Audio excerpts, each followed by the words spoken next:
Hey there, and thanks for listening to the Beekeeping for Newbies podcast. Just a quick note, we're keeping the show ad-free right now, so if you're hearing ads, they're coming from your podcast player and not from us. If you find value in what we're doing, we'd love to hear from you. We rely on support from listeners like you to keep the lights on and keep the content flowing. Thanks for being here. Now let's get into the episode.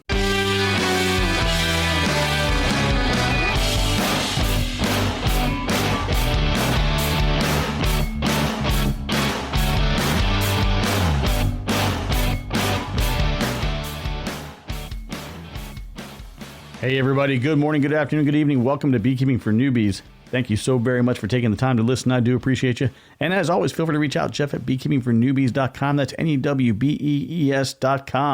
Well, again, here we are. It's another week. It's another month.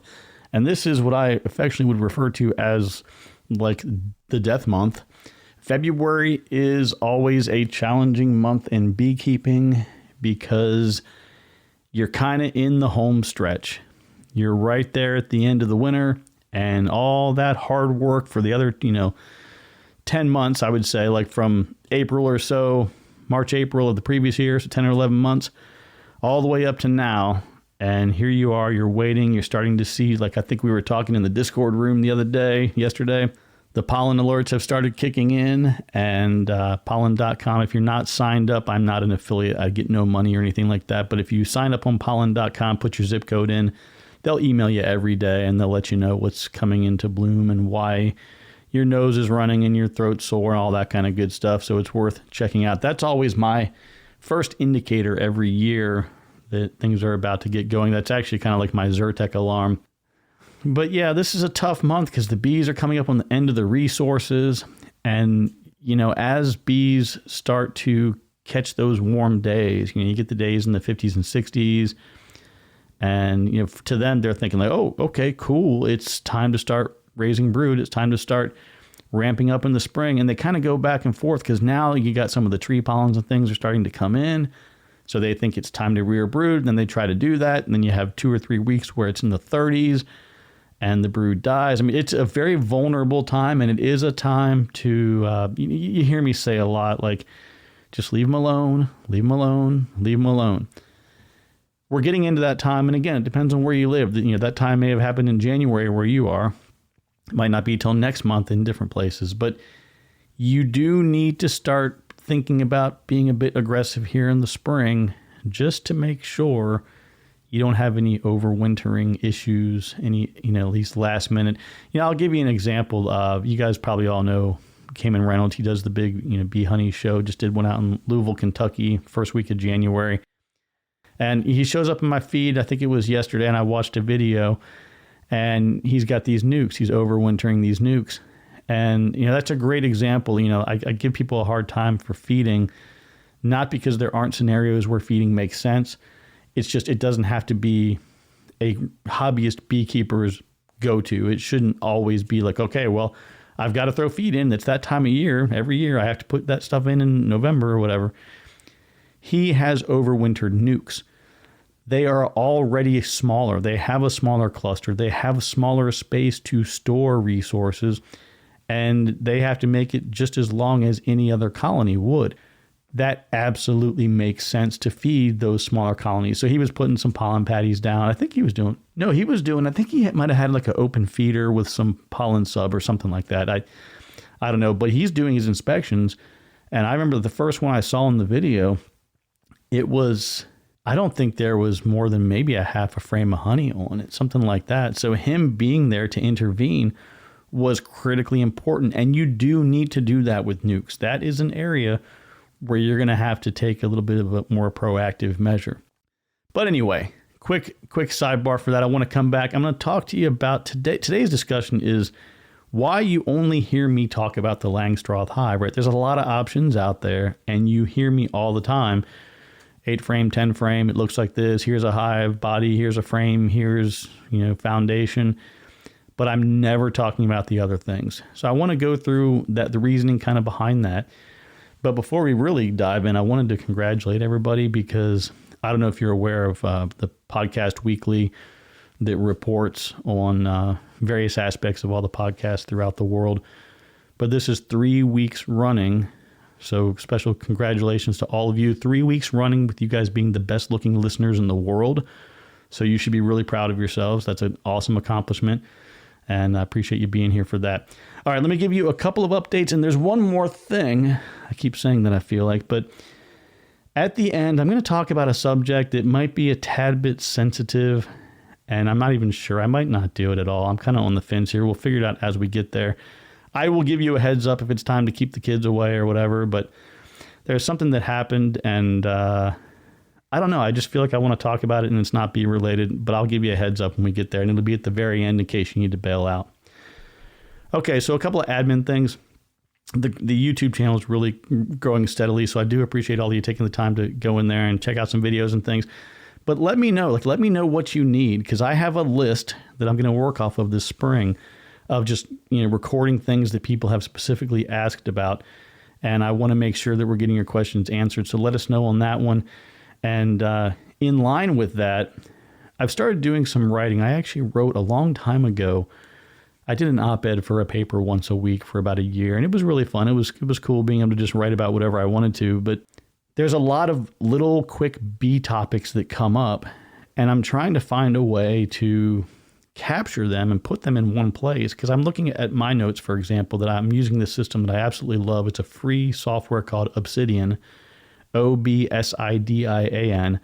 I love the way it organizes everything and it makes it really easy, but almost something like that, like in a web type version. Now, there is a gentleman, he's probably going to be really upset with me. He's going to email me. I can't remember his name off the top of my head, but he has put together a really cool wiki. So if you are interested in that, it's a beekeeping wiki with lots of stuff. You can go in, you can edit it, you can add sections, and it's a community thing. Like nobody's making money off of it or monetizing it or anything like that. But I'm thinking of almost doing something that would sort of complement that, to kind of give like almost a web-based version of lots of just different how-tos, tips and tricks, reviews. Like there are products that I have that I can compare and say, hey, look, here's these 5 things I have. I like this one the best. They all work, and here's why. Like maybe smokers or different types of hive tools, or, I might even not today, but if I get to a point where if we're able to find the success that I think that what we're working on here will get to, I'm just going to go on to like Amazon as an example, buy 5 different ones, use them for a week, and then do a full write-up and explanation. So that's the same kind of thing. If you have things you want to learn more about that might not necessarily be video-based, but it's educational, that I can document and post on this, I've got a couple of domains I just picked up for this purpose. So again, let me know about that as well, and we'll see if we can get that incorporated. The apprentice program, everything is on track right now. I think last time I mentioned it, I was waiting on my review panel to get back to me. So they've got everything they need. I've got about 2/3 of what I gave them has come back to me with all the feedback. So I'm going to have the last third of that by the end of the week. Got to make some corrections and adjustments, and they are being the pains in the butt that I specifically asked them to be when I hired them. And they're challenging me and pushing me in ways that are a tiny bit uncomfortable, but I want it to be the best. And in order to be the best, you got to bring the best people involved, get the right people involved, and you have to challenge each other. So that is still on track. The bulk of the recording will kick off on that, I think, next week. And we'll run that till the end of March. We'll run it to probably mid-March and get that all wrapped up. It's so exciting. I'm really excited about it. And this is going to be discussed, by the way, this particular subject about why I only talk about Langstroth. I'm going to talk about a whole bunch of different options in that course, but I don't do it here in this forum. And there's a reason that we're going to kind of jump into in just a second. And the last thing in my notes, there is a guy that I worked for years ago named Paul. And I mentioned him in one of the early episodes about how I got into beekeeping. I also mentioned it in the YouTube video called like how I started my journey or something like that. But Paul used to be my supervisor back like 2008 through 2010, something like that. And then we were teammates at a different company that was like a sister company from 2011 to 2013. Anyway, he and I have been friends for a really long time. Super guy. And we were chatting a while back, and he has kind of an interesting story and journey, just like a lot of us do. And he's a great storyteller. The line of work that we were in together was a lot of kind of storytelling around IT solutions and designing and just listening to people and helping them solve problems. I mean, that was what we were paid to do, is have people come and go, hey, we're having this really big problem. We listen, we make suggestions, we design a solution, and we hopefully get them to buy it. But anyway, Paul's a great guy. He's been a good friend and mentor, and I got nothing but good things to say about him. Years ago, Paul decided, kind of like the decision that I made within the past couple of years, I'm not doing this anymore. I'm not doing IT anymore. I got to find more meaning and more purpose, and the money will just have to figure its way out, but we're just doing something different. So he went to medical school, became a physician's assistant. He's doing that. He also is a diver. He's like I'm going to mess this up. He's like certified master diver, technician of all things, underwater welder, whatever. I don't know what all he does, but he dove in the Navy. He's been diving for a really long time. And while he was doing this certification, he fell and completely jacked up his shoulder, had to have surgery, a lot of stuff going on with it. But anyway, Paul recently started a podcast, and the first episode is a pretty generic intro episode, like most of them. The second one is titled, I Blame Jeff and Jesus. And this is because he and I were talking, and he was at home trying to figure out what he was going to do with himself with this recent injury and follow-up surgery. And I was like, hey, if you got a little downtime, man, start a podcast. You've got a lot of cool stories. You're a good storyteller. It's an interesting journey. I said, I'm not an expert in that space. I just ramble for a half hour to an hour about things that I think are kind of neat. And sometimes people like it and sometimes they don't. And get used to people telling you suck, and everything else will kind of figure itself out. So he did this, and he's a couple episodes in. But anyway, again, it's Medical Mariner, Inc., and his name is Paul. And if nothing else, check out episode 2. It's kind of funny, where he talks about how he and I met. And good guy, good storyteller. I don't know what's beyond episode 2, but it's definitely worth checking out. Okay, so the Langstroth hive. Why do I always talk about Langstroth and I don't talk about anything else? Beekeeping is a really, really big pain in the butt. There is so much that you have to learn. And what's challenging, what really makes it tough, is you're never done. And that's good. It's always good to challenge yourself. It's always good to step outside the comfort zone and do new things and do different things. Beekeeping is it's so much more extreme than that, because what happens is, on the surface, it's the most simple concept. Take box, stick bees in box, don't kill bees, get honey, lather, rinse, repeat. It's a relatively simple little formula there. There are so many details that nobody really knows. I don't think you know until, I don't even know if you ever really completely figure it out. I mean, there are a lot of people who have a lot more experience than I do. And they keep telling me, as we talk about things and we have discussions and we're joking around, and they're telling me I love doing what we do in beekeeping because I learn all the time. It never gets dull. It's very dynamic. One of the areas that is probably most dynamic with it is trying to keep up with, varroa mites as an example, or other IPM related things. I'm just going to do a really, really brief sidebar, but there is a bug kind of like varroa. It's called Tropolaelaps. It's a mite. It's native to Asia. It's a natural parasite of the brood of the giant honeybees of Asia. They are Apis dorsata, if you're on the scientific side of things. But that bug and an infestation of that bug can cause severe damage and disruption to honeybee colonies. It's not here in the U.S. At some point in time, just like varroa, just like other things, it's going to end up here, right? And that's just one example of how dynamic and ever-changing that the world of beekeeping is. So that's what makes it cool and neat. You're always going to be challenged. You're always going to be engaged. And the unfortunate part is some people are like, yeah, I just want to enjoy them. I just want to watch them. I don't really care.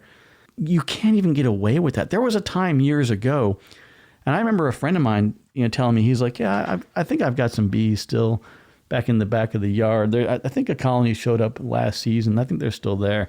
You could just have a box that was there. Bees would be hanging out there every few years. They would supersede the queen, bring a new queen in, and 10, 12 years later, you still have this beehive sitting there. That's pretty much not the case anymore, right? With Varroa and with everything else that could possibly impact them, it's difficult to have that. So the idea of being a passive participant in beekeeping really is sort of non-existent. But being able to always learn new things is great. When we look at year number 1 in beekeeping, and I think back, and again, this is something that I've had to reprogram my brain, because think about if somebody said to you, all right, I need you to teach a 4-year-old or however old someone is when they start riding a bike. I think it was around 3 or 4. Okay, you're going to teach this person to ride a bike. I did this with my girls with driving, right? My oldest, I was like, God, how do I teach her this? My dad years ago, he was part of the Army Executive Flight Detachment. So many years ago, sorry, I had to go on a sidebar. You guys know me. But the Army years ago was in charge of presidential flight. So right now it's Marine One. Well, back in the late 70s, 80s, it was Army One. So my dad served under Nixon, Ford, Carter, and Reagan as he was there during the transition off of Army One to Marine One. But as part of what he did is he had gone to a lot of the driving schools that the Secret Service had sent all of their agents and personal protective details and things to those schools. Well, that's kind of what he started doing after they were winding down Army One, transition to Marine One. He was still a part of the Secret Service he was still attached to the Secret Service through White House transportation. So this is the guy who taught me a lot of my driving.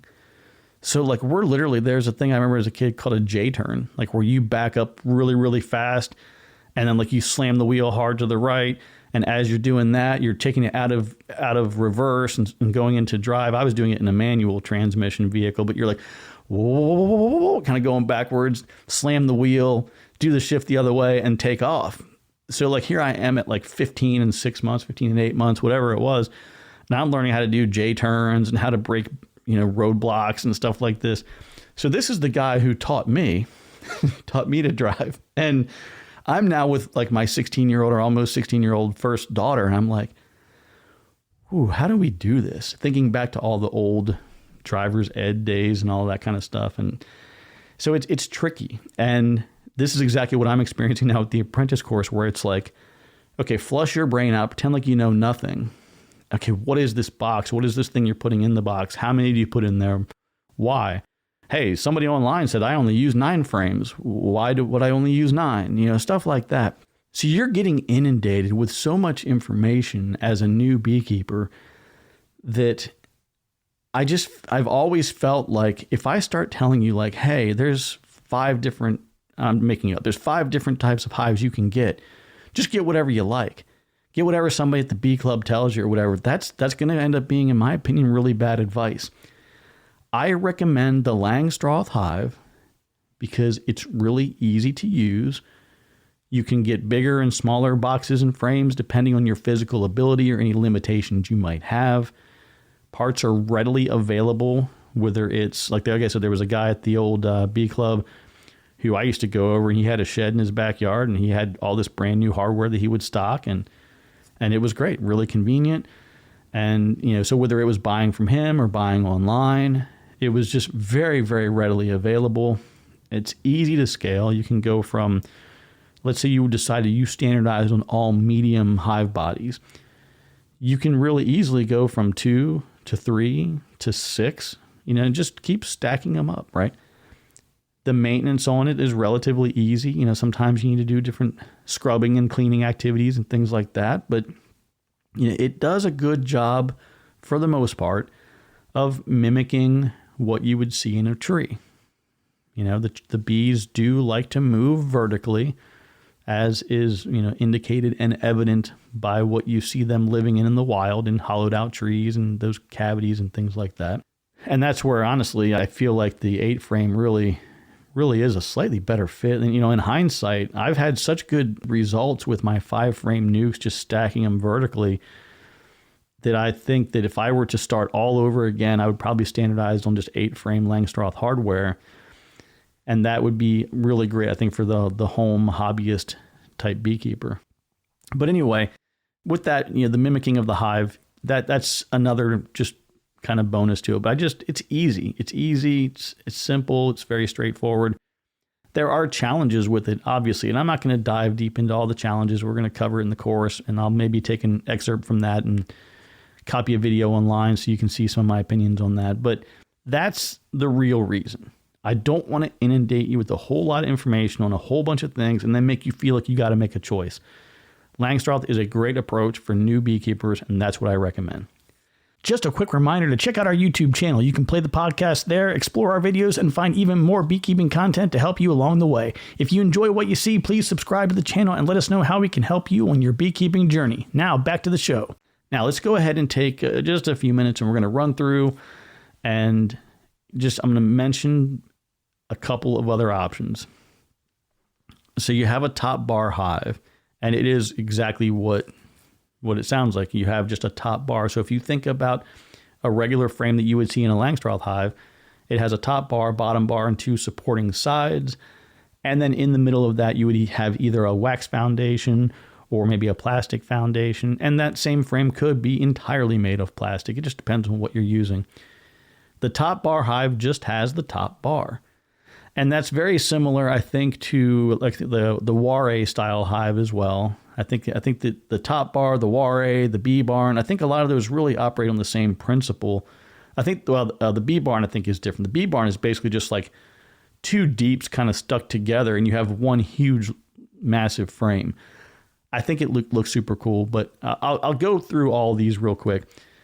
But one of the nice things with the top bar and the Warre, these are a little bit more natural, kind of. They're like the top bar particularly, you're basically putting a frame in a cavity, very much like they would see in the wild. Of course, no frame, but they would have this open cavity to explore and do what they want to do. I think that was developed, I know the Warre was back in the 50s, but these things were developed a long time ago. And I think that when you look at the need to inspect and to get in and to look and do things and to be very actively engaged and involved in the care of the hives, these don't make that easy. It's much more difficult. Quite often, those frames are significantly heavier than they would be if you're on a Langstroth kind of setup.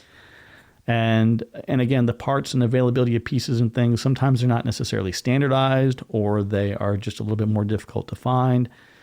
So as a natural approach where you're just going to kind of let them explore the space and do what they want to do, I always have this vision of Will Ferrell and Christopher Walken.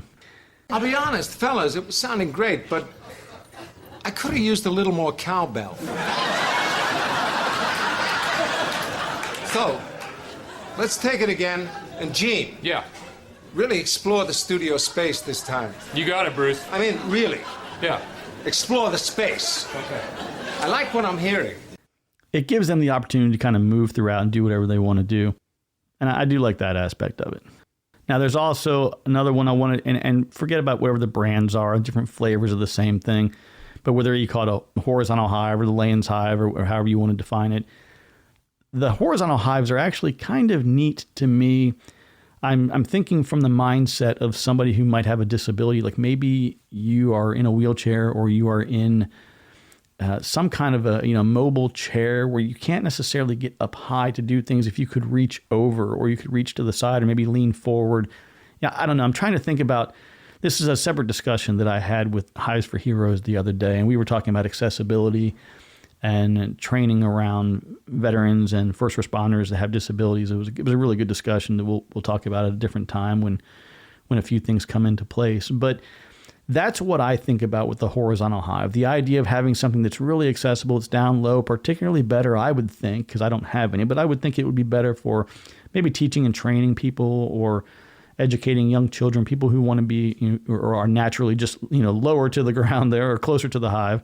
So I can see where there might be some benefit, but I also know that those horizontal hives, that what I think I seem to remember is there's an issue with the natural heat movement where the heat will tend to rise, obviously, in a traditional hive. And in the horizontal hives, it's not the same heat dynamic. Like instead of them moving up and accessing honey, they're moving over and around. It's just a different type of movement for the cluster, and there's a different heat dynamic to it. Like I said, it's not something that appeals to me. If you use it and you like it, by all means, stick with it. But anyway, that's really all I had. It was not intended to be a super long discussion today. I really just wanted to just let you know, because several people have reached out and been like, hey, what do you think of this hive? What do you think of that one? Hey, can you do a podcast on this one or that one? And like I said, I just feel like it's information overload. It's too much. There's too many options. I like the idea of saying, just use this hive tool here. You know, and I've used that example of the one that has the J hook on it. Like, a lot of people love that J, and I thought it was really cool. I was like, oh my God, yeah, this is great. I can just use it on the corner and hook and use that J hook on the tool to pop the frame up. That's really awesome. And probably like 95% of the time, it really is. I don't think anybody actually gave a little footnote there that tells you, make sure that you address the propolis. Now, for those of you who are newer and don't really understand what's going on, the bees are going to line everything inside of your hive bodies and frames and everything with a sticky, sterile, basically. It's an effort to kind of sterilize and clean everything, but it's a sticky kind of substance that they apply to everything, and it just helps to make it a more sanitary kind of space. They will literally stick everything to everything else. So what's going to happen with you as you get all of your hardware in and you put your gear on and you go outside and you do a simulated inspection and you're like, wow, this is cool. This is really easy. I'll just pull this little frame out here and pull this little frame out there. Wow, that was pretty cool. And then you're going to do the same thing about a month or two in, and you're going to be like, I can't get this frame out. It's stuck to the hive body. That's what I'm talking about right now. If you're going to do an inspection, you have to use a few little tricks. And again, we can cover this in a video, probably would be the best way to do it. But there are a couple of little tricks of the trade to kind of loosen things up a little bit before you remove that frame. So again, that J-hook style hive tool is not a bad hive tool. You need to make sure that your frames are not completely packed with propolis and stuck inside, all over the place and unable to move. Because the first time I used it was on a relatively deeply stuck, if that's the right way to describe it, frame. And I literally ripped the top bar off the frame. And I was like, I am not a fan of this hive tool anymore. You don't come to my apiary. But it's really an operator issue. And that it is something to kind of keep in mind. We talk about all these other traits that I think are the critical traits. I used to say 5. I've added number 6 with Varroa resistance. But that is a trait of bees about their propolis production. Some bees will create more propolis than others. And, there are certainly pros and cons to that. But just being mindful of again, there's so many different options. Get a basic hive tool and use it. Get a basic smoker and use it. Get a basic bee, what do you call it? A basic bee suit and use it. There are so many people in the beekeeping world, and I've seen this across every industry I've ever been a part of, like IT, real estate, medical, like all of them. There is an entire industry that is developed around the people who do the things just to sell them stuff to do the things. Real estate was the craziest one. Like, I remember my broker was always bringing in like different people, which was great. It was great to get you connected with resources and things. That part was great.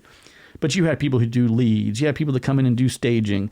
You have people that will come in and do the inspections, and then you need an accountant. And you have all these people that want to talk to you because you are in that business. They don't want to do that line of work, but they want to sell you all the stuff you have to use to do that line of work. So now the challenge becomes, can people convince you to part with your money in order to support their way of life? And that's what happens in beekeeping a lot. Hey, there's this widget that you just have to have. It's the most amazing thing in the world. Everybody's going to be standardizing on this in the next 5 to 10 years. Oh, wow, that's really neat. Cool, right? If that's your thing and you like to always try the latest and greatest, newest thing, then by all means do that. But just be mindful. There is a ton of stuff in beekeeping that is completely useless. Like, it has no value. And people will try to convince you regularly. Well, this is why I say it all the time, and I'm going to keep saying it till I'm done with everything and I walk away. But listen to me, listen to 10 other people, right? Listen to other resources. And then from all the things you hear, then you go and do, and then you formulate your own strategy and again, give feedback. I mean, I'm doing this because I'm fully prepared for people to be like, yeah, that's not really cool, man. I disagree with that, and I want to learn too, right? I'm going to keep learning. That's what I said earlier. This is a learning area. It's a learning field. And if you're not moving forward, you're probably falling behind. Okay, so I'm going to go ahead and give everybody the warning here. I'm going to talk for just a second. So this is where if you had little kids around or whatever, this might be a good time to push them to the side or pause and resume later. So I mentioned earlier that I had a discussion with Hives for Heroes, and it was a really good discussion. I reached out to them because they have a program, and if you're not familiar with this, it's pretty exceptional. What they do is, let's say you're a active duty service member, a veteran, first responder, whatever the case might be. You say, hey, I want to be a beekeeper. They will help you get aligned to a mentor and help teach you the kind of the tricks of the trade and all of that. But what they also do is if you sign up for a bee program, they have a list of approved programs and you can get reimbursed for it.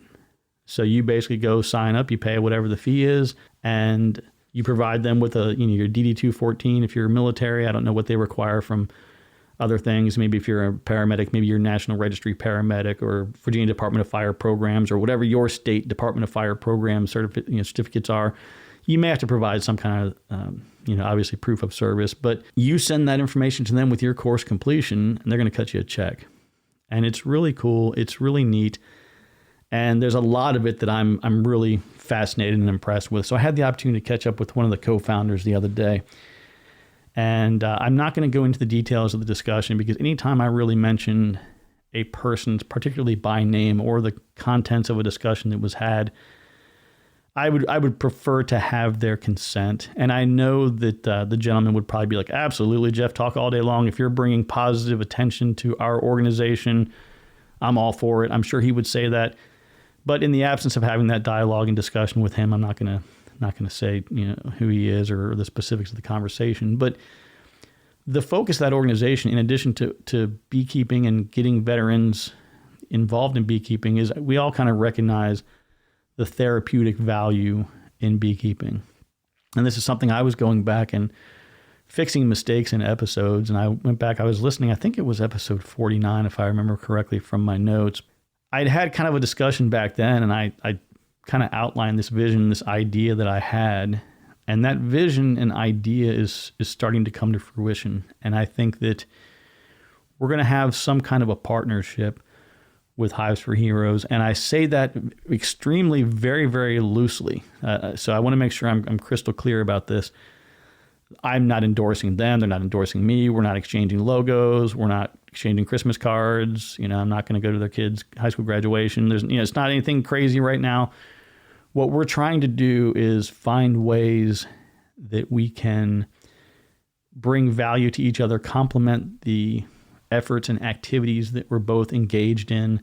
And with that, I recognized that I was not going to be able to do everything I wanted to do in the way I wanted. My original plan was, hey, I make really good money and I got a surplus of cash and I'm going to build this facility and here's what I'm going to do and here's how I'm going to do it. And that was several years ago. And when I decided to do this full time and to take on beekeeping and education and all of this as a full-time thing, I walked away from a lot of that surplus money and all those things. And I had no path forward. I didn't know how I was going to achieve the goals and the ideas that I had, like outside of the podcast, outside of what we're doing now and the educational stuff. I still had that bigger dream and vision, and I wasn't really sure how we were going to get there. And by the grace of God, I was having a lunch. It was some of my wife's family. It was her uncle, his wife, their daughter, their son-in-law, two of their children, they're their grandchildren, so it was their daughter's children. We had lunch the other day. They happened to be in town. And my aunt-in-law, I was telling her kind of what I'm doing, and she says, well, why don't you start a nonprofit? And I said, well, I'm interested in that, but I really don't want to deal with the IRS. We've had a tumultuous. We've had a very challenging relationship with the IRS in the past, and I really just don't want to deal with them. And I've been told that nonprofits are heavily targeted and under a lot of scrutiny. And I just told her, I said, I just don't have the mental energy to deal with the IRS. And she said, well, look, if you're doing the right thing and you're documenting everything and you're playing by the rules, like it's actually a really great way to go. You would be able to open things up to a lot of corporate and federal grants. And she says, I'm pretty sure that you can accomplish everything that you want to accomplish, and you wouldn't have to lay out, every penny of your life savings to make it happen. So I started thinking about it and doing research, and, long story short, that's what I did. I saw an email pop up while we were talking today about my articles of incorporation being approved. And because for those of you who don't know, it was new to me too. You create a corporation that is what do they call it? Like a non-stock corporation or something like that. But you have to create a corporation, and then from that corporation, you get an EIN, employee ID number from the IRS, and then you submit a form to the IRS. It's like something easy. I can't remember the name of the form, but you submit the form to the IRS, and then it takes 2 to 4 weeks, and they approve you as a nonprofit. That's sort of the high level. So I have secured domains. I've built a website. I've got the incorporation done. I've got the mailing and everything taken care of. And there's going to be a lot of effort that goes into that. It's going to be a big deal. It's going to be a lot of fun. It's going to be a lot of work, but it's definitely going to be done in conjunction with, again, very loosely tied to in some ways with Hives for Heroes. But I'll probably do a separate, longer discussion once everything is completely done and fully in place. It's something that I'm pretty excited about. I like it a lot. I'm happy to. I'm very fortunate. I think fortunate is the better word. I'm very fortunate to be able to be a part of something that we're creating here.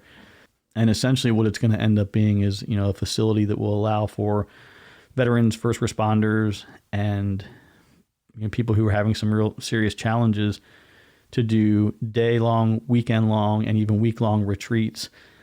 And again, I'm not going to get into all the details quite yet, but it's all around beekeeping and the therapy of beekeeping, and it's pretty cool. The reason that I kind of went off on that a little bit today is because there's this huge problem in the veteran community with 22 veterans committing suicide every day. And I was thinking about this the other night. There was a guy, his mother, I should say the mom is local to my community. And her son, I think he was about 45 years old, U.S. Army Ranger, former Ranger, killed himself. And, that kind of always hits home. I mean, anytime it's a veteran, but I joined the Army. I wanted to be a Ranger. I went to Fort Stewart, Georgia to go to Hunter Army Airfield to join the 1st of the 75th Ranger Regiment. I had some automotive problems on the way down, and I took a different path, and it got me to where I am today. So it all worked out. But I hate when I hear it. I hate it. Every time I hear it, it just drives me nuts. And I think about, I spend a lot of time kind of digging into the why and trying to understand it. And I know that, I've seen it a lot. I've seen it in myself. I've seen it in my friends. I've seen it in people I've known over the years. Like, we're different. Like, and it's not even everybody. There are some people that will serve, and it's just like having a job at McDonald's for 3 years or something like that. And full disclosure, I'm not picking on McDonald's. I actually worked there in high school for 2 years. But some people just literally coast through, and none of it has an impact. And they just get out and go back to life, and everything is fine. They just tuned it out. And then there's others that just, whether it's through the service or the training or the experiences or the, whatever it might be, there's something that is just different. And I think that there's a big challenge. It used to be, it's a mental health challenge, obviously, but it used to be a stigma that was tied to it. And if you went and you sought help and you asked, hey, I'm having a problem, I need help, I'm feeling kind of messed up, it was a big deal, and it was kind of frowned upon. And you almost had two pieces of that. You had the, no, it's okay, but it's really not, and it's frowned upon. And then there was the, it's okay, really, please use it, and people wouldn't do it because there was the perception that it would be frowned upon. It's a separate little psychological exercise in and of itself, but I saw it in the intelligence community as well. Because back in the day, I'm sure it's changed significantly, but back in the day when I moved about in that space is the best thing to describe, I guess. There were people that lost clearances because they were having psychiatric problems. And I don't know the detail. I mean, was it schizophrenia, bipolar, general psychosis, or was it, like, hey, I'm a little depressed because of whatever happened. Like, I don't know the details of someone else's situations or any of those situations, but I remember hearing about that. So there were these sort of built-in societal and occupational things that would cause people to say, like, I'm not going to seek that help. I'm not going to do it. And it's a strange thing. I'm really having a hard time wrapping my arms around it because I like to solve problems. I'm just inherently, I just want to solve problems. And I think that a lot of that is tied to just being a guy or being a man or whatever. I think that's like a man kind of thing. Like a gal will say something to a guy like, oh, this thing happened with my friend. It really drives me nuts. And the guy thinks like, oh, well, you're coming to me because you want me to solve this problem. And that's not the case. They just want to tell you about it and they want you to listen and nod and say, wow, that's terrible. That took me like 30 years to figure that one out. But it's natural to me, to want to try to fix something that is potentially broken. And, I don't have the answer. And I don't think anybody has the answer. There's no, like magic wand that we can wave to figure it out. But I just keep coming back to, I have another friend of mine who came to the house once and he was spending some time with the bees and he was just like, he just went nuts about him. He was just so impressed in how good he felt. Like he was like, man, I'm sitting here and I'm enjoying these bees. And like every time, I don't know, like, and it's funny too, because when you're getting stung, like you agitate a hive and do something a little bit, that makes them unhappy. Like they're going to let you know. And in those moments of like being stung and having them chase you around the yard and stuff, like those moments don't feel therapeutic. I will acknowledge that.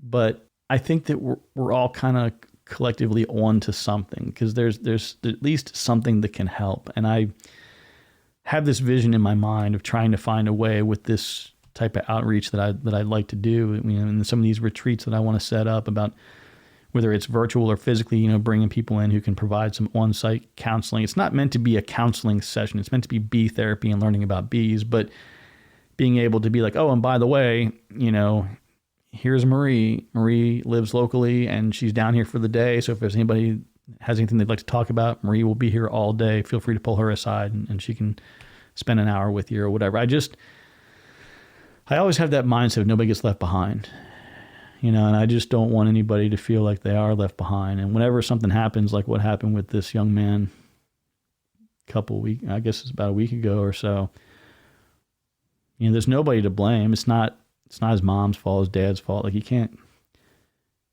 not a blame thing. It's what can we do differently? How do we figure that out? How do we change that? How do we influence, impact? I don't know. It's kind of it's a thing that I'm struggling with and I don't like it and I don't have a solution. It drives me nuts. So I'm going to kind of wrap it up, I think, on that. So I would just ask all of you, if you know somebody, it doesn't even matter. They don't have to be a veteran or a first responder or whatever it is. But if you know somebody who's having some challenges, they're having issues, sometimes it can be a text.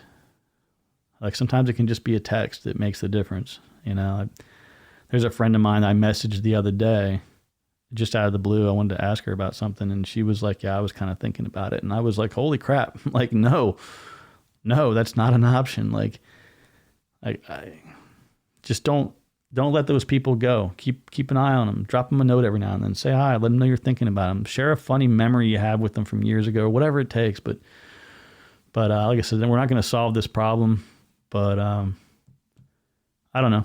Maybe we can find a way to work together and figure things out. All right, everybody. I'm not going to try to bring you down here, and it sounds kind of depressing. I just wanted to kind of get it off my chest because it's driving me up a wall, and I just wish I had an answer for it.